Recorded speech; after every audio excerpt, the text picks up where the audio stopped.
这场战争我们特别回顾，其实从年初不管是委内瑞拉一直打到伊朗，美国啊，川普他的目标其实就是要瓦解中国大陆的相关的盟友。那也要这个瓦解中国大陆的势力。那另外一方面，他也希望靠着石油来制裁俄罗斯。但是在这一场中东战事，很奇怪的事情是，现在来自专家做了一个回顾，他们认为这一场战争中，反而是川普彻底输光，而当中受惠的竟然是俄罗斯跟中国大陆。为什么这么说？我们来看一下细节。好，首先呢，俄罗斯它的石油现在是全球最抢手的战略资源，因为中东缺石油嘛。那美国其实它现在也有放行说大家可以去买俄油，结果反而让俄油现在变得是最抢手的战略资源。再来，中国呢，成为全球最大的一个稳定器跟利益的收割者。刚刚说俄罗斯的石油，很多人去买，有哪一些呢？4个国家，4个大重要的国家。我们先来看第一个，德国了，立刻恢复从俄罗斯进口它的廉价的能源。韩国呢，紧急扩大采购2.7万的俄罗斯的轻油。再来，特别看到菲律宾了，已经隔了5年，终于他又决定要重启进口来自于俄罗斯的原油，首批达到了70万桶。最后是斯里兰卡转向俄罗斯寻求它的燃油，连泽伦斯基都这样说了。现在呢，很多的盟友警告泽伦斯基说啊。要求减少攻击俄罗斯的石油设施，因为他们太需要来自于俄罗斯的石油了。中国呢，他在这个时候也出面了，他说愿意跟着东南亚国家一起来协调配合处理能源的问题。专家说了，中国大陆现在在这个世界的形象反而变得更好了，变成是一个负责任、可以稳定国际的一个大国。那么，另外一位是香港大学的教授，他也这样说：美国对于伊朗的军事干预，让许多东南亚国家非常的不满，因此在东南亚国家来说，美国越来越不受到欢迎。再来就是铝的生产了，本来在这场战争当中，这些铝厂在中东的铝厂大受打击。那中国刚好又是全球最大的铝生产国，去年生产量占全球总额大约是60%，也就是因此让中国大陆的铝跟中国大陆的镓的供应链变成了如今的重要主导者。那所以，川普本来想孤立中国，想要掐死俄罗斯石油，如今看起来，这个目前他希望达到的目标是完全被反转了。真正的战争赢家是不是已经很清楚了？委员怎么看？是啊，其实中美俄啊这3个国家都在用全球当作棋盘，在下一盘大棋哦。所以他们所做的部署，绝对不仅仅是在于什么中东的一个角落。那么当时我就曾经讲过好多次，川普在玩的就是远交近攻嘛，就是你这个敌人，我短时间之内没有办法消灭你，我就想办法把你的盟邦一个一个剪除掉，然后等到时机成熟的时候，我就把它一锅就把你端了哦。所以他对中国就是采取这个态度啊，因为远交近攻啊，所以现在每天都在讲习近平是他的好朋友，等到有一天他准备好了，习近平就不会是他的好朋友了哦。但是问题是，川普玩的这个把戏不太有效的原因是在于说，川普这个人过度的自大狂妄哦。我一直强调说，这就像是王道跟霸道的差别啊。你要在国际社会上去孤立任何一个势力，孤立任何一个国家的前提是你自己啊要有足够的伙伴跟盟邦。可是你回过头来看看，川普是怎么对自己的伙伴跟盟邦的？他现在去骂英国，他就去骂德国，他就骂法国，说这些人都不好好的来帮他的忙。我请大家回想一下，在这场战争还没开始之前，他不是照样骂他们吗？就是他从头到尾就是轻视他们、羞辱他们、践踏他们。所以你对这些国家来说，讲难听一点，你又轻忽我，你又践踏我，你又羞辱我，你还剥我好几层皮，磕了我这么多关税，然后你现在出了事，你叫我去救你，我为什么要来救你呢？所以美国在这场战争过程当中，大家就已经可以很清楚的看得到，他原本的那个西方世界的盟邦已经分崩离析到众叛亲离了。以前西班牙敢这样子这个跳出来讲这种话吗？现在不要说西班牙了，意大利一个一个国家都表达了他们的立场了哦。所以对这场战争一开打到现在，美国最严重的，除了在这场战争当中一败涂地之外，更重要的是，它就彻底反映出来，美国所建立起来的这个西方的联盟已经在瓦解当中了。那你更不要讲中东喽。中东的国家原本以为这是安全保证的，所以呢，我让你用油源，所以我让美国的军事基地在我这里，在我国家设立，结果呢，就发生到今天，川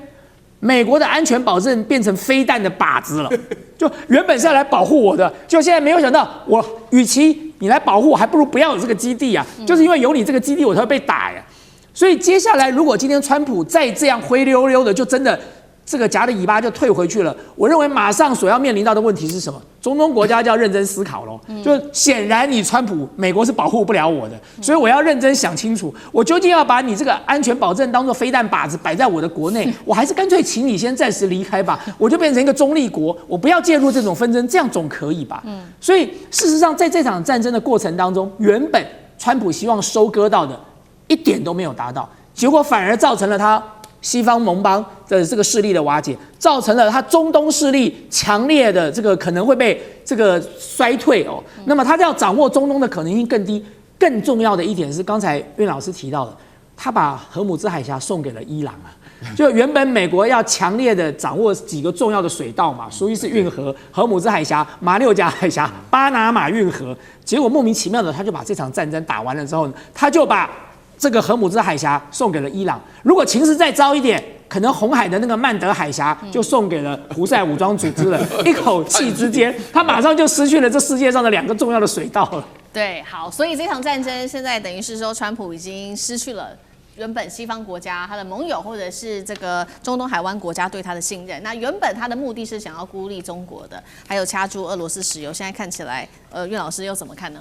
在这3年4年的时间当中，我自己发展出来一套国际政治哲学。国际政治哲学的话，你国家要强啊，就要实施明成祖朱元璋的想法，就是高筑墙、广积粮啊，然后缓称王啊。你自己的话呢，要了解你自己在做的事情的话呢，有没有按照你的正规来行使啊？对不对？那现在川普的话呢，就是完完全全得罪了所有人以后，又莫名其妙的发动这场战争。这场战争的话，尾大不掉，所以对大家来讲的话呢，因为人有一种天性啊，没有人愿意活那种惶惶不可终日的生活，大家都要追求稳定啊。那首先来讲的话呢，第一个，俄罗斯的油跟气本来俄罗斯受到很大的委屈啊，因为俄罗斯卖的油不准超过60块美金，然后就在海上面幽灵游轮到处乱跑，有谁要买什么的？那现在不得了了，现在突然解禁了，解禁以后不但解禁了，就发觉说没有中东的石油，俄罗斯石油变成唯一的选项。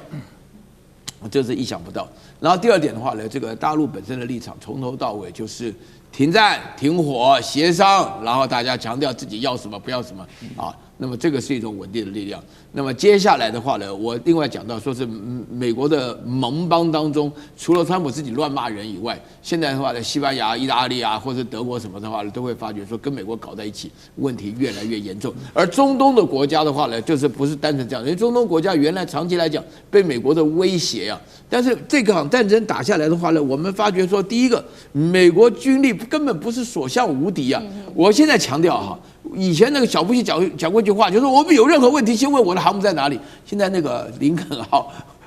福建号、福特号、福特号啊，对不起啊，然后又这个乔治布，这场战争到目前为止没听过航母发生什么任何事情，只听过福特号失火了，马桶不通了啊，这些情况。然后林肯号挨了好多炸弹啊，这个真的都是美国都非常丢脸。然后另外接下来的话呢，就是自己的话，什么预警机啦、加油机啦、给加油机加油的机啊，通通都掉下来了。F-15、F-18、F-16通通都掉下来了。那大家发觉说美国这情况有问题。另外再补述一个非常重要的哈。因为大陆本身安安静静的生产它的铝，为什么刚刚讲到铝矿那么重要？因为有一个工业的维他命啊，就是说是工业的电子企业的这个脊梁啊，就是你要做这个有关于半导体啊，你要做有关于高科技的这种医疗设备啊，你要做任何有关于重的，就是光伏什么的，都需要镓这种东西的话，它只有在炼铝的时候才会附带而产生，这是真正的关键。然后那个砷化镓、氧化镓，然后所有的氮化镓这些的话呢，配合起来有一个很复杂的一个过程，才能够让这个金属有用。然后这个现在几乎我不是开玩笑，90%大概在中国手里。好，所以这场战争打到现在，反而是现在看起来获利，除了刚刚说的俄罗斯之外，还有中国大陆，那削弱的是美国自己本土的国力。那现在也说呢，如果川普持续要对伊朗斗武，接下来他的3大国力军事上面的3个重大的代价又是什么？我们来看到第一个，就是它的军力会透支。850枚的战斧飞弹狂轰哦，单枚就要360万美元，年产量真的只有600枚而已，等于是一次打掉全年的总产量了。情报外流的部分，海上的监测舰，它的瞭望1号现在部署在阿曼湾，等于美军的作战数据直接被中国大陆给掌控跟监控。再来就是刚刚我们都提到的这个盟友倒戈，西班牙说了我不会让我的领空给你使用，那意大利也拒绝提供它的基地。再来，北约32国只有6国支持这个攻打伊朗，沙烏地阿拉伯也不再只依赖美军了。川普气到说：“我们美国啊，不必继续留在北约了。”干哥怎么看？好了，先回答一下苑老师刚才说，怎么没有听到美国航空母舰的消息啊？为什么？很简单。不要靠太近，靠太近，等一下被他们弹道飞弹给打到了。对，就这回事。所以他现在不能靠太近啊，对不对？所以他老实讲一句，航空母舰在这次作战之中的价值是相对变低的。但是美国真的也是面临3大问题。第一个，弹药见底，为什么？因为航空母舰不能开进去啊，那只好用巡弋飞弹。美国最好用的巡弋飞弹，从20年前打伊拉克用巡弋飞弹，那时候我跟你讲，一枚才150万美金，现在对不起。已经2倍多了，360万美金。然后你会想，20年应该补充了嘛，对不对？当时打掉快1000枚，没有，因为美国的国力从那个时候开始就一直往下掉，这个是最重要的东西。他说没有，我还有更重要的，我还有很多标准3型、标准6型飞弹，所以巡弋飞弹也被当作是一种比较次要的武器。结果现在一打起来，发现，这个东西很好用，很准，而且老实讲一句，不用派美国兵去送命。所以没有了飞弹，所以现在我跟你讲很难打。接下来你要干嘛？要派人命去了。再来，情报收集。我跟你讲，中国海军的瞭望1号真的去那边了。大家可能不太知道这艘船，等到有一天亮相，你就会被它吓死。